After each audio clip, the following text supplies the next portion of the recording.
Islamabad high court में हैरान कुन मुकदमा चल रहा है। मरियम नवाज के खिलाफ अपील पर नैब के वकील शहबाज शरीफ के मुकर्रर करदा हैं। PTI रहनुमा फवाद चौधरी का रद्द-ए-अमल, कहा कि अदालत उनसे सवाल पूछ रही है, उसको समझ नहीं आ रही। डिफेंस का वकील है प्रोसिक्यूशन का। ये अजीब मंजर आपको पाकिस्तान के मीडिया पर नज़र नहीं आएगा। इस्लामाबाद हाई कोर्ट में हैरान कुन मुकदमा चल रहा है। मरियम नवाज के खिलाफ अपील पर नैब के वकील शहबाज शरीफ के मुकर्रर करदा हैं। PTI रहनुमा फवाद चौधरी का रद्द-ए-अमल, कहा कि अदालत उनसे सवाल पूछ रही है लेकिन उसको समझ नहीं आ रही, वो डिफेंस का वकील है या प्रोसिक्यूशन का।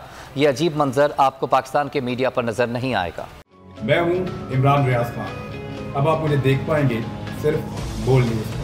इमरान रियाज खान साहब जो हैं वो बोल फैमिली का हिस्सा बन गए हैं। बड़े अरसे बाद किसी चैनल ने हौसला किया है, तो मुझे ऐसा लगता था कि हमें बोलने की इजाजत नहीं मिलेगी, लेकिन बोल ने डिसाइड किया कि बोलने की इजाजत वो लेकर देंगे। मुझे बोल की एक चीज बहुत अच्छी लगी कि बोल ने कैटेगोरिकली कहा कि जो करना है करो, हमने अपना कोई बंदा नहीं निकालना।